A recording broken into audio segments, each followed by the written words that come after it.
Hey guys, how's it going? It's 8-Bit Eric, and if there's one genre of game that I am not good at, it's Metroidvanias. Ever since the original Metroid, and then of course when Castlevania started becoming Metroidvania-ish, I just haven't been good at them. There's a few that I'm alright at, a few that I'm quite thankfully decent at, and for as bad as I am with Metroidvanias, I do enjoy the genre, oddly enough, and I like it when indie games pay homage to some of the classic ones, like Axiom Verge, probably one of the greatest games I ever played as far as indies go. And now we're going to check out a new one called Escape from Tethys. I think that's how you pronounce it. Weird name, but it sounds ambitious enough. What attracted me the most, of course, just like I've said previous indie games in the past, is the indie pixel sprites. I love pixelated graphics in my games. This neo-retro hybrid of like 8-bit, 16-bit games. It has that distinct retro look that attracted my attention on it. And then on top of it, of course, Metroidvania.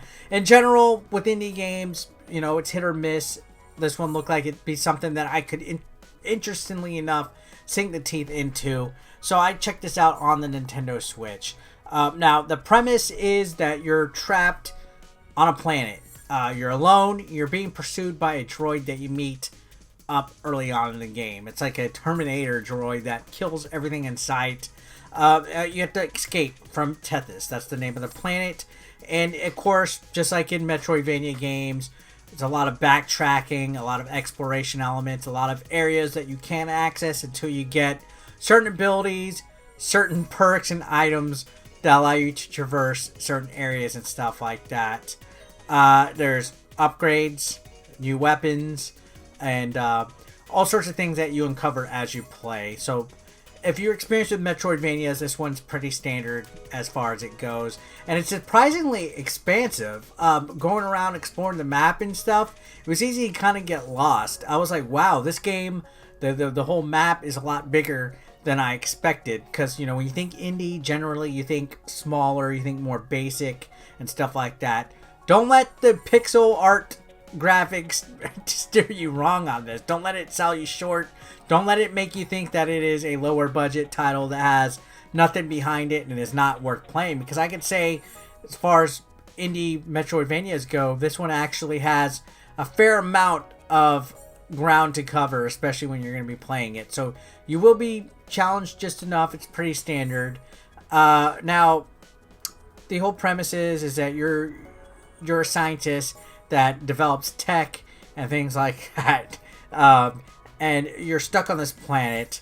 And there's about 20 unique upgrades that you can do with the weapons that you can unlock across 5 different sections. So there's different sections, just like in Super Metroid or Metroid. You know, you'll have like a certain area that's like fire and lava, and then another area that's a certain different type of environment and stuff like that, and so on. So there's about 5 different areas to explore, and you find these upgradable items and things like that, and you use them, of course, to fight your way, avoid the droid that's coming after you, and escape. So it's pretty standard.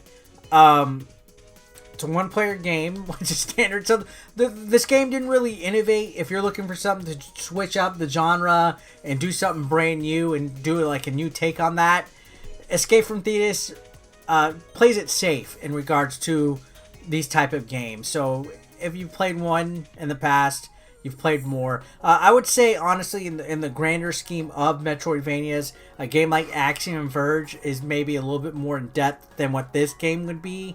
But don't count this one short, honestly. This one does well with what it is. Now, it is a $9.99 eShop title. That's not too bad, I don't think, for the amount of content that you get in here. And right now, actually, I'm not entirely sure if it's even on the other consoles. Maybe I should do my research when doing these videos. But, you know, it's neat to look at. This is a game that might get lost in the shuffle. And actually, I'm right. It's on PlayStation 4, Xbox One, PC, and Nintendo Switch. So there's a variety of different ways to come back on this. And you know what? Just like Metroidvania games, it is fairly difficult. I found myself dying a lot early on, so there's a fair amount of strategy that you got to use playing this game. You can't just go in. I mean, with me, I try to go to places that I normally can't reach in these games early. So oftentimes I'll find myself getting destroyed by enemies that are much more powerful than me, or enemies that I can't even attack. It is pretty difficult when it comes to, I guess, the elements of this game. It's a great action-adventure game. And you know what? I think it's fair enough to be able to check out. So I would recommend it. Now, as far as Metroidvanias go, again, it is fairly average. So I don't know. It depends what you think. Again, for me, I'm a sucker for retro-styled games that pay homage to games that I played growing up. So for it to do the bare minimum is more than enough for me. I guess I'm easy to please.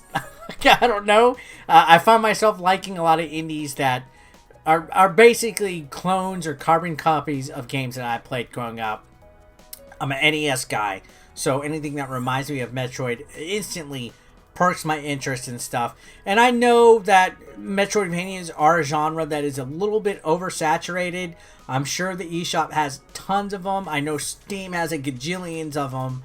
And throughout the last couple decades, there's been so many of these that this game could possibly escape under the radar. Some people might not even have heard of it or seen it in the eShop, which is partly why I was deciding to go ahead and cover this game and check it out. And also because I thought it looked pretty cool.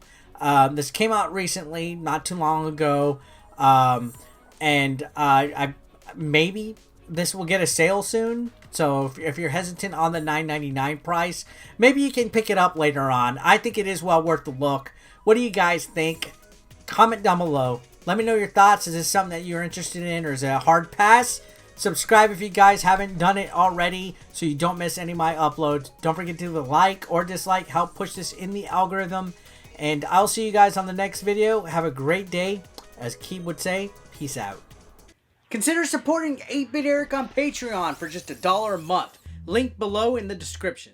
You want to become part of the hashtag 8BE Nation, guys? Well, be sure to pick up your official merch, now available online. Link is below in the description. We got classic t-shirts, tank tops, hoodies, and even women's apparel. Don't forget, pick up your official merch now. And while you're at it, guys, feel free to watch the next video, or why don't you catch up on one that you might have previously missed. Thanks again, guys, for all the support. I couldn't do this without you. You guys are amazing, and don't forget to subscribe and click that like button if you are brand new. Thanks again, guys. Peace out.